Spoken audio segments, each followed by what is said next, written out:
Welcome to my channel. आज हम पढ़ने वाले हैं एनसीईआरटी केमिस्ट्री के लिए क्लास 12th एग्जाम्पल है नेक्स्ट इक्वेशन से रिलेटेड। क्वेश्चन दिया हुआ है, represent the cell in which the following reaction takes place.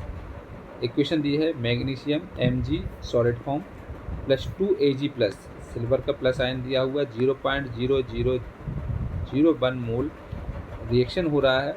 Magnesium 2 plus ion बना रहा है 0.130 mole plus 2 silver Ag solid form में है।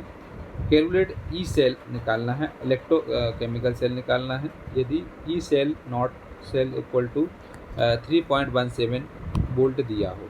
एक इसमें केमिकल रिएक्शन दी जाती है, जैसे कि एक केमिकल रिएक्शन दी हुई है। इस एक रिएक्शन को लेकर के हमको ई सेल निकालना है। इसमें क्या करते हैं, ई नॉट सेल जो दिया है 3.17 वोल्ट दिया हुआ है। तो इक्वेशन क्या दी है, Mg solid form plus 2Ag plus 0.001 mole, जो कि रिएक्शन कर रहा है Mg2 plus 0.130 mole plus 2Ag solid form में दिया हुआ है। So the cell can be written as, इसको कैसे फॉर्म में लिखा जाएगा। सबसे पहले क्या लिखा जाएगा, मैग्नीशियम का फॉर्म लिखा जाएगा। तो Mg, इसके बाद मैग्नीशियम का आयन के साथ में लिया जाएगा, तो मैग्नीशियम 2 प्लस आयन जो कि 0.130 मोल के बराबर दिया हुआ है। इसके बाद जो सिल्वर लिया हुआ है Ag, तो इसमें लिखा जाएगा Ag प्लस, और उसके साथ में जो लिया हुआ आयन 0.0001 मोल के बराबर। उसके बाद दिया है Ag सॉलिड फॉर्म में, यहाँ Ag हो जाएगा। तो इस तरीके से इसके फॉर्म में लिखा जाता है। पहले मैग्नीशियम पूरा लिख देंगे, ये मैग्नीशियम लिखा हुआ है जैसा दिया हुआ है रिएक्शन में। उसके बाद Ag को दिया हुआ सिल्वर को, जो जिस फॉर्म में दिया उसी फॉर्म में इसको रख दिए। इसके बाद ई सेल, जो कि फार्मूला होता है E cell equal to E0 cell minus RT upon 2F into log Mg2 plus ion upon Ag2 plus ion, जो दिया हुआ है। क्योंकि RT अपॉन F जो होता है, RT अपॉन F की वैल्यू होती है 0.059 वोल्ट के बराबर। अगर हम इसमें R की वैल्यू, T की वैल्यू और F की वैल्यू पुट कर देते हैं तो 0.059 वोल्ट आ जाती है। तो इसके लिए हम इसको कंसिडर कर लेते हैं, डायरेक्ट 0.059 वोल्ट लेते हैं इसमें।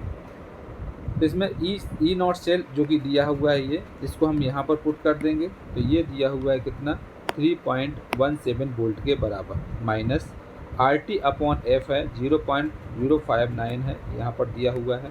इसको करेंगे 0.059 volt upon 2 log Mg2 plus का आयन जो दिया हुआ है वो कितना दिया है, 0.130। तो 0.130 पुट कर दिया। Ag प्लस आयन दिया हुआ 0.0001 का होल स्क्वायर हो जाएगा।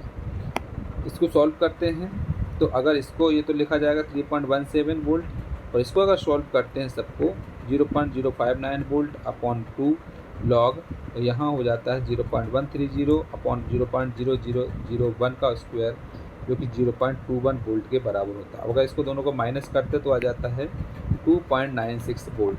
ई सेल जो इलेक्ट्रोमैग्नेटिक सेल दिया हुआ है, इलेक्ट्रोकेमिकल सेल, वो 2.96 वोल्ट के बराबर हो जाएगा।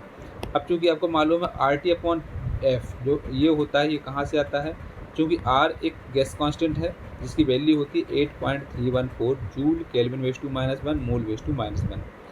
F इसमें एक फैराडे कांस्टेंट है जिसकी वैल्यू ये फिक्स है, जो कि होती है 96487 कूलाम मोल वेस टू -1। टेम्परेचर इसमें लिया जाएगा 298 डिग्री केल्विन। अगर इन सब की वैल्यू लेकर के अगर हम इसमें पुट कर देते हैं और इसको सॉल्व करते हैं तो आंसर आ जाता है 0.059 वोल्ट के बराबर। इसलिए हम इसमें क्या करते हैं, RT अपॉन F की जगह पे डायरेक्ट 0.059 वोल्ट ले लेते हैं अपॉन 2 लॉग। फिर इसमें Mg जो मैग्नीशियम के साथ में दिया तो मैग्नीशियम वाला लेंगे 0.130, और सिल्वर के साथ में Ag2 प्लस के साथ में लिया तो ये वाला लेंगे 0.0001 का होल स्क्वायर। इसको अगर हम सॉल्व करते हैं तो इसको सॉल्व करने पर आंसर आ जाता है अपने पास 3.17 वोल्ट माइनस 0.21 वोल्ट, तो आ जाएगा 2.96 वोल्ट के बराबर। मतलब ई सेल आ जाएगा इसमें 2.96 वोल्ट के बराबर।